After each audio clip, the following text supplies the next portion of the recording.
Gracindo Júnior, é uma honra estar aqui na sua casa, Obrigado, muito obrigado. bater um papo com você, Prazer.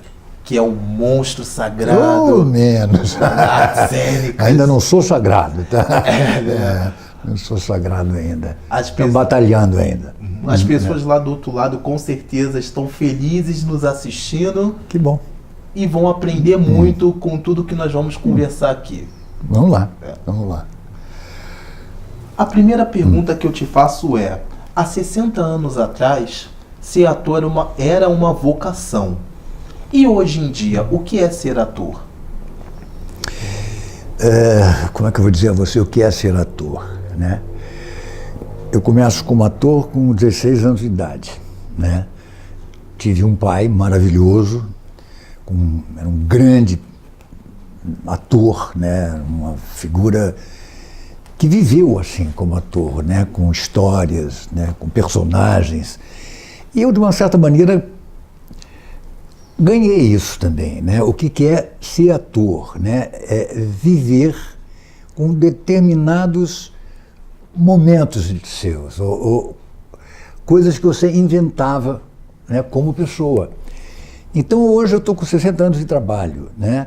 Parece maluquice, quase talvez dizem que é maluquice, mas cada momento, cada ano, cada anos, né, eu vou inventando coisas, né? São atores, na realidade são atores, né? Eu fazendo teatro, ou às vezes eu caminhando, como é que eu vou... Na minha cabecinha é assim, ou maluquinho, ou exatamente nesses 60 anos é como eu sou. Seu início de carreira foi aos 15 anos. Isso. Né? Você começou na rádio.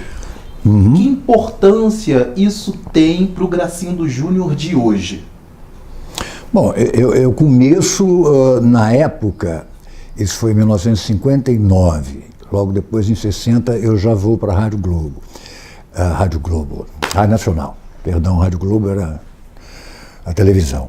Então eu vou como ator, né, fazia, na época tinham 10 novelas, né, na TV Rádio Novela da Rádio Nacional, a gente tinha 10 por dia. Né? Começava às 6h30 da manhã, depois tinha às 7, depois 10h30, depois... Era incrível, né? Muito mais do que televisão e Globo fazendo essa divulgação. Então os atores nessa época eram muito bons, né? Eram atores de teatro, né? Que se comportavam também fazendo, né? Conversando, né? E fazendo novelas fantásticas, né? E aí meu pai estava num departamento desse, logo depois, eu acho que demora uns 10, 15 anos, ele vai para fazer televisão. Né? Aí um outro departamento dele também faz sucesso. Então meu pai, ele veio vindo com determinados momentos e fazendo coisas, também escrevia muito bem. Meu pai era realmente um cara muito importante em tudo que ele construiu, né? E para mim é um orgulho, né? Um orgulho não só dele ser meu pai, mas de ser um personagem, de ser uma pessoa que tem esse comprometimento, ser um personagem, né? Então ele foi um personagem nesses anos todos, mas todos esses anos brilhantes, né? É um prazer e aprendizado que eu tive com Paulo Gracindo. Na época da rádio, você já entrou como ator ou você tinha uma outra função? Na época da Rádio Nacional? Não, eu estudava ainda. Eu acho que eu estava no terceiro, né? A gente faz primeiro, segundo, terceiro, quarto, eu acho, quando você termina em... Porque logo depois eu vou entrar para... Eu vou tentar ser médico, né? Isso demorou uns 3 anos, que eu meio... Um ano, parava outro ano, voltava, então ficou uma coisa meio desagradável ali. E aí eu meio misturei com a rádio, aí eu trabalhei mais dentro da Rádio Nacional, e aí o que eu estudei foi meio 1 ano, aí 2 anos parei, 1 ano.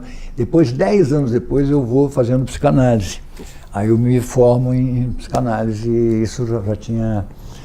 Dei um pulo também, vamos dizer que eu estivesse pronto com 20 anos, depois eu acho que foi para 30 anos para entrar numa coisa mais importante, para assinar para o meu pai, que eu tinha estudado, tinha diploma. E isso eu já estava fazendo, já teatro bastante, etc. Seu primeiro passo quando entrou para o universo artístico foi produzir teatro. E você conseguiu uma verba com um banco e montou o espetáculo Onde Canta o Sabiá. O Onde Canta o Sabiá foi a primeira posição minha mesmo de, já que temos que fazer teatro, não é todo mundo que te chama para fazer teatro, vamos inventar o que a gente quer fazer. E eu tive encontro com as pessoas mais importantes, eu acho, de hoje em dia, vistos como os melhores atores que eu conheci. Não sei te dizer, eram uns 12, mas não sei te dizer um a um. Depois eu te escrevo, eu digo um a um. Eu tenho que lembrar, obviamente, Cadê a cara dela para eu dizer para vocês? Está ali, diz o nome dela, eu esqueci. Está ali, no chão, vê se você sabe quem é. Eu não estou conseguindo ver. Marília Pera. Marília Pera. Saudosa. Isso. Marília foi um grande encontro aí já na TV Globo. Foi a primeira novela que a gente fez na Globo, foi a primeira novela da Globo e foi o primeiro encontro com ela. Fizemos umas 3 novelas juntos. Foi meio uma coisa, um amor e ao mesmo tempo, né, uma das melhores atrizes que estavam nascendo. E imediatamente ela vai fazer teatro também, um estouro maravilhoso. Ela veio ser uma estrela e foi embora, né? E teve um comecinho de paixão mesmo, achei um namorado que rolou, né? Isso teve, essa lembrança me dá a dor que isso acabou exatamente, porque já tem um ano, né? Ela foi embora. A gente ia fazer exatamente uma novela, uma peça. Já estávamos, né, fazendo um encontro com a Bibi Ferreira, que era a nossa diretora. Olha, diretora. Que luxo. Fantástico. Engraçado, esses momentos são muito bonitos, né? E o bacana é que é uma trinca que vem de famílias com dons artísticos. Exatamente. Né? Eram antes artistas que iam tendo filhos, né? Em vários hoje, né? Essas pessoas são, né? Marília é deslumbrante. Gracindo, você chegou a pensar em atuar em outra área? Ou sempre quis ser ator? Eu sempre quis ser ator, sempre fui ator, né? Só que tinha um paralelo. Eu, como ator, eu podia entender um pouco do que era ser um diretor, né? Eu fui chamado para fazer televisão, dirigindo algumas novelas, porque eu já tinha uma formação em teatro, como ator. O nome Gracindo chegou a pesar em algum momento na tua vida? No começo chega, né? Porque você vê os primeiros colegas, né? Quando a gente começa a estudar, né, aqueles 5 anos, 8 anos, o cara que chama Epaminondas, o cara chama Epa, Pepa, o Papa. Aí você diz, cara, quem é esse cara que eu sou? Né? Quem é você? Tudo bem, esses 10 anos, aí você já fica meio, dá uma porrada um no outro, uma coisa assim. Com 15 anos, fala, Piminonda, qualquer coisa continua essa coisa, até eu virar Gracindo Júnior, quando eu começo a ser ator, né? Você coleciona personagens maravilhosos na televisão, né? Mas eu sei que 2 personagens te marcaram muito. O primeiro foi o João Maciel, da novela O Casarão, e o outro foi Dona Beija, na extinta Rede Manchete. Você trabalhou junto com Maitê Proença, fizeram um casal lindo. Verdade. Né? Eu queria que você falasse como foi a tua participação nessas produções. Bom, primeiro, a que você falou, a primeira pessoa, o primeiro trabalho que você falou, que é o Casarão, do nosso grande novelista. O grande novelista, eu esqueci o nome dele agora, o Lauro, grande novelista, que é Lauro César Muniz, fazendo uma das coisas mais lindas que foi essa novela. Foi brilhante. Até hoje, quando você revê, é lindo. Não só a novela, como é construída, assim como os atores que fizeram a novela. Brilhante para mim. Estar ao lado de Paulo Gracindo, meu pai, e contribuindo com um personagem que é um pouquinho mais jovem do que era meu pai, foi também um personagem maravilhoso e até hoje eu me sinto importante, tendo estado junto com todas as pessoas que viram o nosso trabalho, estiveram lá. E o seu personagem era um escultor. Isso, é verdade, é verdade. Adorava aquele personagem. Lindo. E Dona Beija, como foi trabalhar com Maitê Proença no início de carreira dela? A Maitê foi fantástica, porque antes de tudo era uma mulher linda, né? Uma pessoa que já estava, né? Eu acho que ela já fazia da Globo alguma coisa importante, já fazendo, e entra para um lugar que era maravilhoso, Manchete, TV né? Manchete. Na TV Manchete, onde a gente foi chamado para um espaço maravilhoso que estava sendo criado com bons atores e com bons teatros, com boas histórias de teatro. E essa foi uma das histórias que a Maitê esteve fazendo um maravilhoso trabalho dela, acho que foi o top do que ela fez, de divulgação dela, assim como o meu encontro, né, com ela. Foi um grande encontro, pessoal e técnico, vamos chamar assim. Maravilha, maravilha. No teatro, você falou sobre Marília Pêra, sobre a importância dela na tua carreira e na vida também. E no teatro vocês estiveram no espetáculo chamado Exercício, em 1978. E nesse espetáculo vocês eram um casal de atores, né? E que falavam sobre a profissão. E anos depois, você, junto dos seus filhos, né, estreou a peça Os Canastrões, que era em comemoração ao centenário, né, de Paulo Gracindo, seu pai. Sim. E eu gostaria que você falasse qual é a diferença cultural, a mentalidade daquela época, dos anos 70, com Marília, e dos tempos de hoje.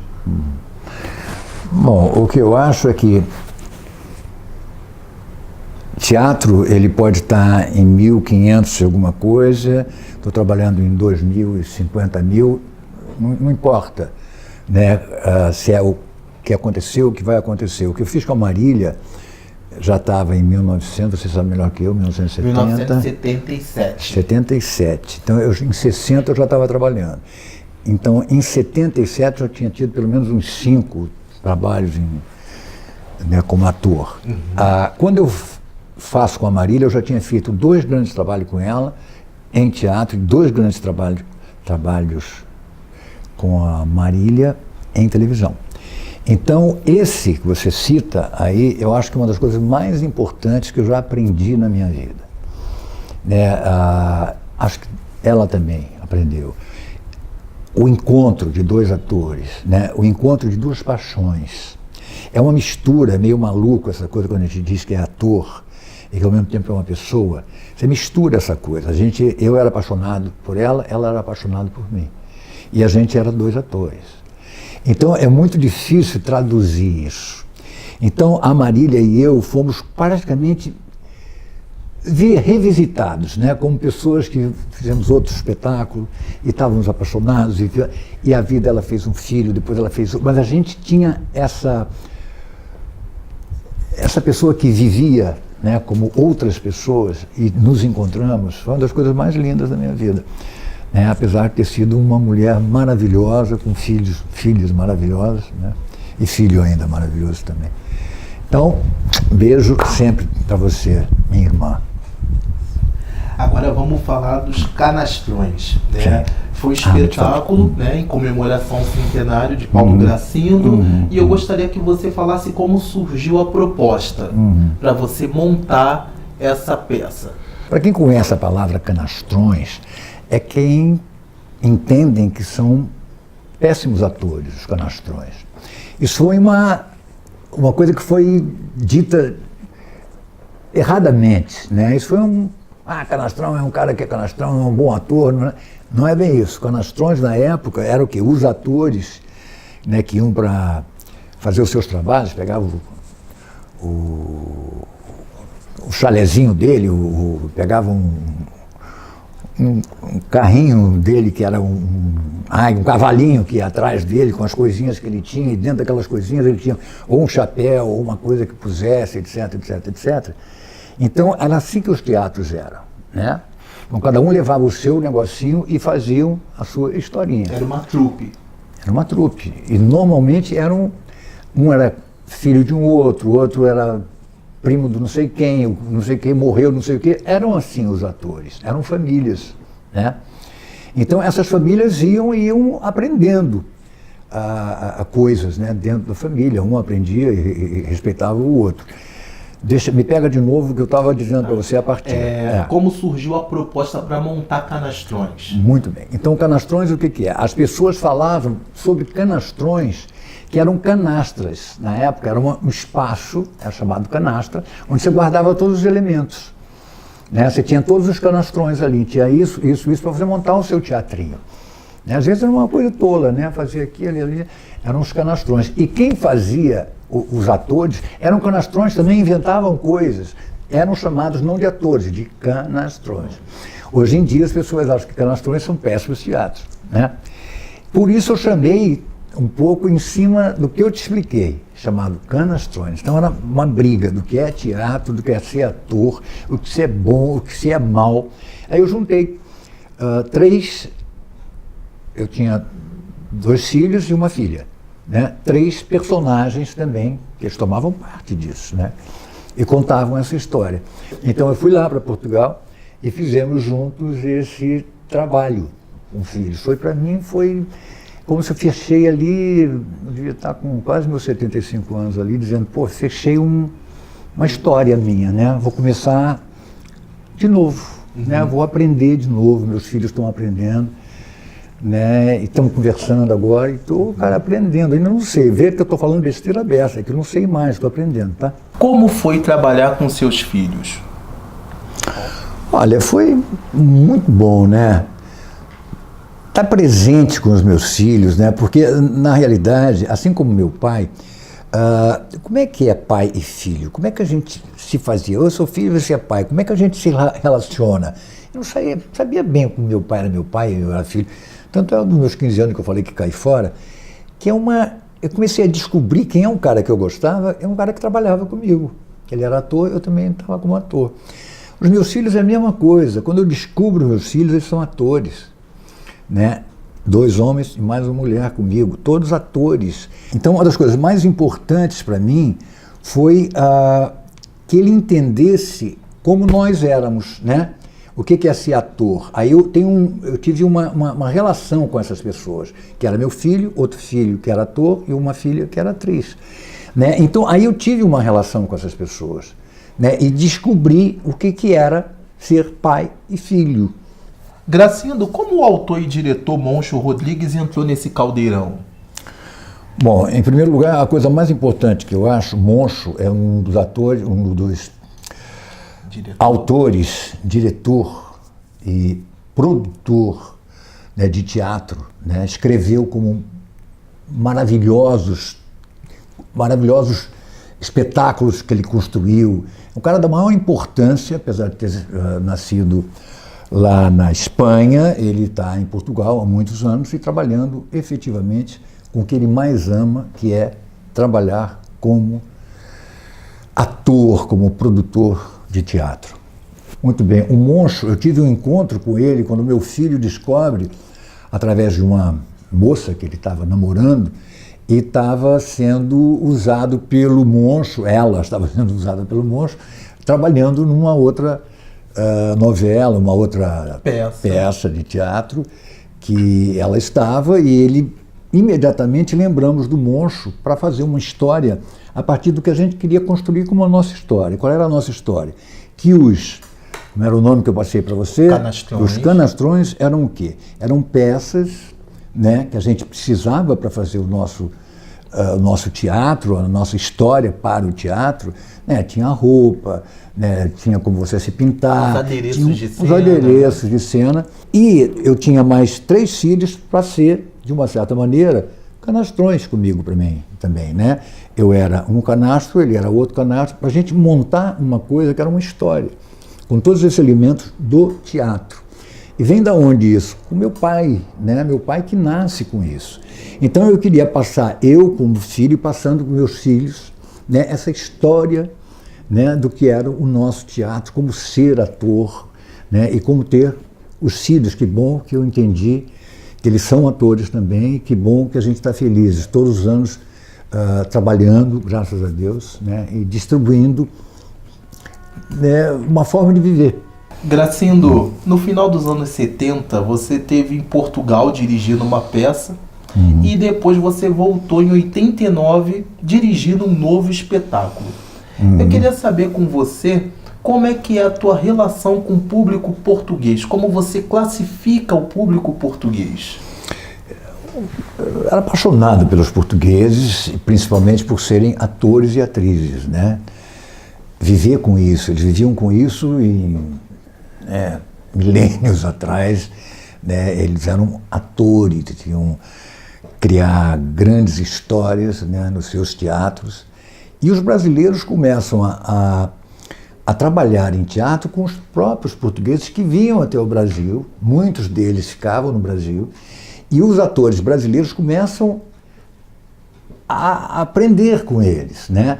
Tanto é que muitos dos nossos atores brasileiros tinham um sotaque um pouco assim, porque achavam que falar bem era falar assim. Então ele fazia isso. Vários atores, claro que eu estou falando em 1800 e alguma coisa, né? Os nossos atores ainda eram portugueses, apesar de terem nascido no Brasil. E foram. Quando meu pai ele começa a trabalhar, eu acho que por volta de 1940, vamos dizer assim, ainda tem um som, né? Ele foi até namorado de uma grande atriz, Portugal, era ela que traz esse espaço para o Brasil. Ela trabalhava em Portugal, vem para o Brasil, faz um grande sucesso e continua sendo um trabalho como brasileira. Ele vira até um caso com ela e ele já trabalha num teatro assim, que é meio português, meio brasileiro, né, a falar. Então a gente é ligado com o português. Eu, pelo menos, eu adoro a história dos portugueses, como eles falam, como são inteligentes, como, né, tem formas e formas, né, que a gente vê diferentemente dos portugueses. Para mim, na área teatral, é incrível, são fantásticos. É claro que hoje em dia o brasileiro foi para um outro tipo de trabalho, vamos dizer assim, né, de personagens, de comportamento, né? O brasileiro é completamente diferente do que tentou ser português há anos e anos atrás, né? Então nós somos brasileiros, né, fazendo até críticas aos portugueses, né, brincando com os portugueses e vice-versa, né? Mesmas coisas, eles morrem de rir da gente, sacaneiam a gente e é por aí. Adoro eles, estamos sempre juntos lá, trabalho muito com eles. Gracindo, a gente não pode deixar de falar de duas atrizes, grandes atrizes, que tiveram uma importância fundamental na tua carreira. A primeira é a Henriette Morisno e a segunda é a dona Amélia Ricolasso, né? Gostaria que você falasse sobre a importância dessas duas grandes atrizes na tua trajetória. Bom, a Henriette Morisno é uma das coisas mais importantes, né, ainda mais com a minha idade, descobrir que atriz era essa, uma atriz que trabalhava na França, já era, além de um top de ser uma maravilhosa atriz, ela também era uma diretora que vem para o Brasil fazer grandes trabalhos. E eu tive a honra, né, ela já devia ser já mais velha, que ela vai, logo depois ela vai sem querer ir embora, né, acho que depois de uns 5 anos que a gente trabalhou junto. Eu fui chamado para fazer um trabalho com ela, né? Já para mim era uma honra, era a pessoa mais importante que existia no Brasil, explicando o que era ser teatro, né? E eu fui chamado para ser um diretor de teatro com ela e que eu fiz a peça chamada Dona Eva Tudor. Eva Tudor com a nossa Henriette Morisno.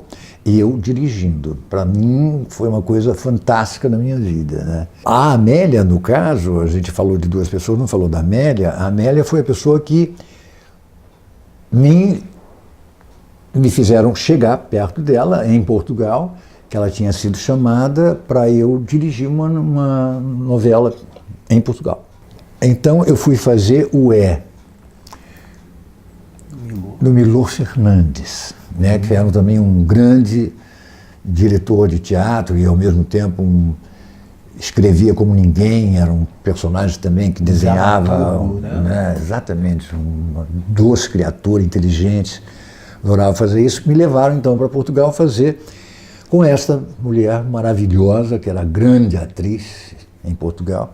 Eu fui também dirigir esse espetáculo com a filha dela, que era uma outra grande, naquela época ela era muito mais a primeira que eu fiz contato, que é a mãe dela, Marina Ricolasso. Aí sim, realmente foi um encontro maravilhoso que eu tive e um aprendizado, né, lá em Portugal, a trabalhar como diretor. É isso aí. Beleza. Agora eu vou ler aqui uma frase que ela remete muito a algo importante na tua vida. Sim. Começa assim: quem chega a Maceió, 4 coisas logo à vista: a Catedral, o Farol, o Demócrito e o Bela Vista. Então, a partir dessa frase, gostaria que você falasse um pouco sobre as tuas raízes, né? Não lembrava disso, é fantástico. Meu pai sempre falava. Repete para mim. Repete. Vamos que lá. eu lembro. Quem chega a Maceió, quatro 4 coisas logo à vista. A Catedral, o Farol, o Demócrito e o Bela Vista. Demócrito era meu avô. Seu avô, Demócrito Gracindo, ele foi construtor do grande teatro, né, em Maceió. Um teatro de muita importância. Sem dúvida. E por um outro lado, ele foi antagonista do seu pai em proibi-lo de pisar no palco do teatro onde ele construiu. Teatro que ele foi um dos responsáveis por construir. Queria que você contasse um pouquinho sobre essa trajetória, essa parte aí da vida do seu pai. Meu pai era um homem